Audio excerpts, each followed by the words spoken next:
You think you're free because there's no collar around your neck. That's the smartest move they ever made. They took the chains off your wrists and put them in your head. Now you carry your prison with you, proudly, and you call it my life, my career, my choices. If you really want to know how owned you are, don't look at your passport, your job title, or whatever inspirational quote you posted on Instagram. Look at what you can't stop doing. Look at what you're terrified to lose. Look at what you obey without even realizing you're obeying. 7 dark patterns quietly run your life. Not glitches, not mistakes, systems, designed, tested, refined. You weren't invited to that meeting. You were the experiment. The first pattern is debt dressed up as freedom. They told you credit cards, financing, and buy now, pay later were tools. Use them wisely and you can have what you want today and pay tomorrow. That's the trick. You never think about what happens when tomorrow is stacked with 1,000 yesterdays you still haven't paid for. Debt doesn't just take your money, it takes your options. Every purchase you make on borrowed money is a silent contract that your future hours already belong to someone else. You're not choosing between phones, cars, or apartments. You're choosing between different shapes of the same cage. You think you're working to build your future? A big part of your future is already sold. That's why you stay in jobs you hate, relationships that drain you, cities you despise but are too afraid to leave. You're not staying for love or loyalty. You're staying to service the debt. Debt keeps you anxious enough to obey and tired enough not to revolt. You don't question the game when you're playing just to not drown. That's why they normalize it. Why every ad says, you deserve this now. Why banks call you partner while treating you like livestock. They need you addicted to instant gratification and permanently behind on the bill. The second pattern is the algorithm that decides what you think about before you've even had your morning coffee. You believe you open your phone because you're bored. The truth is, your phone opens you. Notifications are not reminders. They're hooks. Tiny digital taps on the shoulder saying, come back. We have more food for your brain. You're not the customer. You're the product being fed nonsense. So your attention can be sold to the highest bidder. Your feed isn't random. It's a weaponized mirror. It reflects back just enough of what you already like to keep you scrolling, then slips in what they want you to see. Ads, outrage, fear, trends that profit someone else. They study your pauses, your rewatches, your late-night searches when you're lonely and your guard is down. They don't need to guess who you are. You tell them every day with your thumbs. You walk around thinking your opinions are yours. But how many of them were installed by repetition? You see the same take, the same narrative, the same emotional bait 20, 30, 50 times a week. At some point, your brain stops evaluating. It starts accepting. It's easier. It costs less. Energy. That's the moment the algorithm owns you. When you confuse familiarity with truth. The third pattern is the attention casino that turns you into a lab rat chasing dopamine pellets. Everything is designed to keep you from being alone with your own thoughts for more than 5 seconds. Autoplay.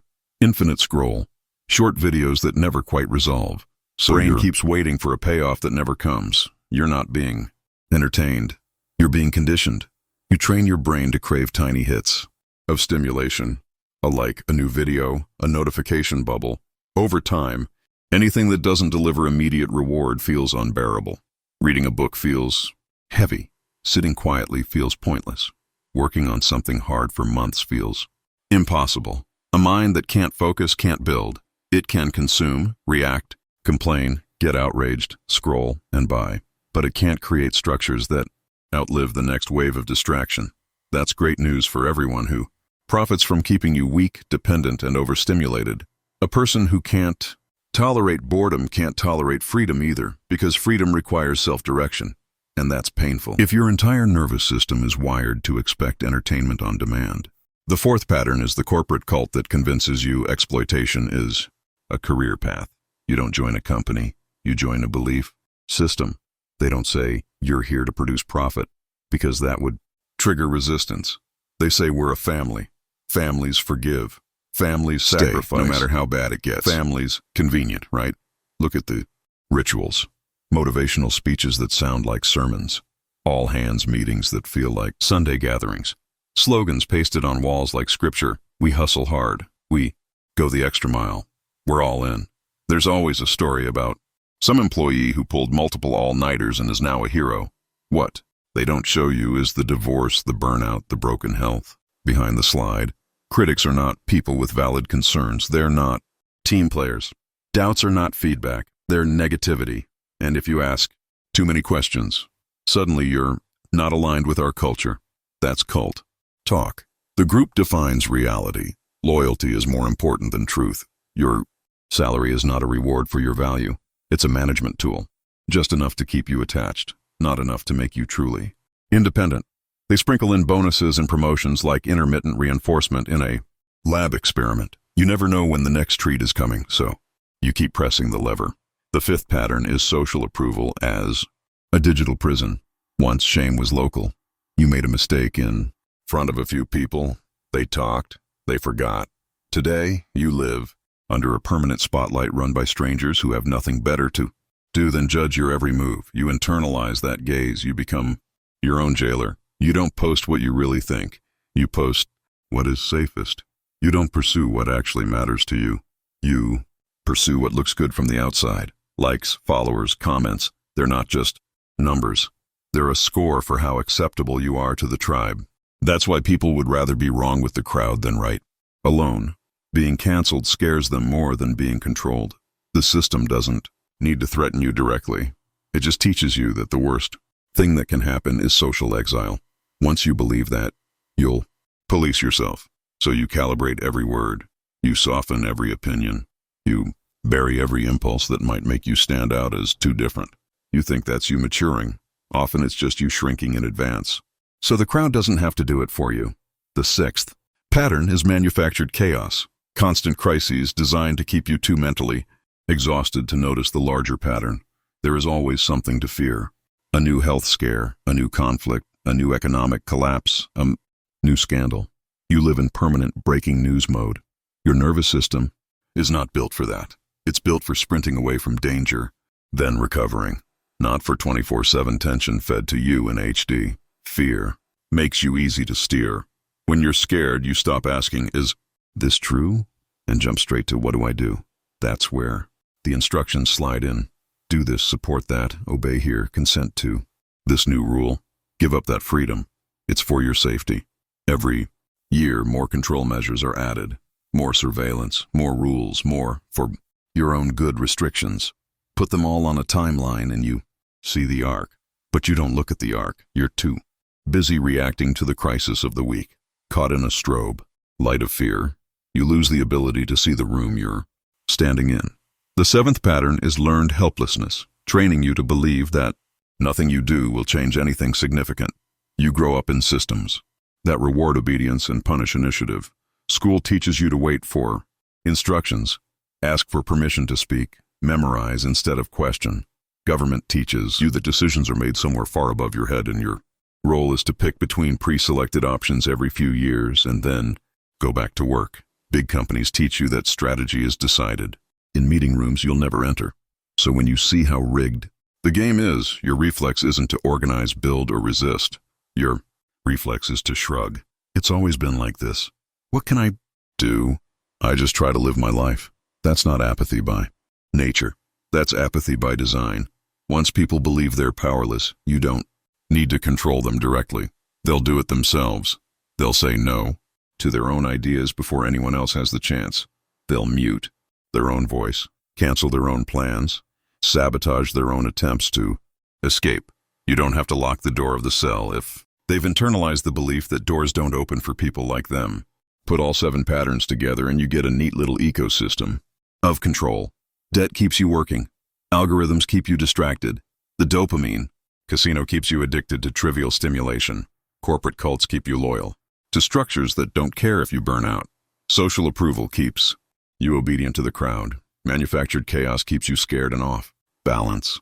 Learned helplessness keeps you from ever trying to break out. You call this adulthood. The most brutal part? Most of the time, the system doesn't have to hide. It just has to give you a flattering story to tell yourself about why you're cooperating. You don't say, I'm trapped in a job I hate to service my debts. You say, I'm being responsible. You don't say, I let the algorithm feed me my opinions. You say, I'm staying informed. You don't say, I'm terrified of being rejected. You say, I'm being considerate of others. They hand you noble subtitles for your chains and you swallow them because the alternative hurts. Admitting you handed over the steering wheel a long time ago. The first move out of any cage is ugly. You have to look directly at how small you've made yourself to fit into it. That's why most people would rather double down than wake up.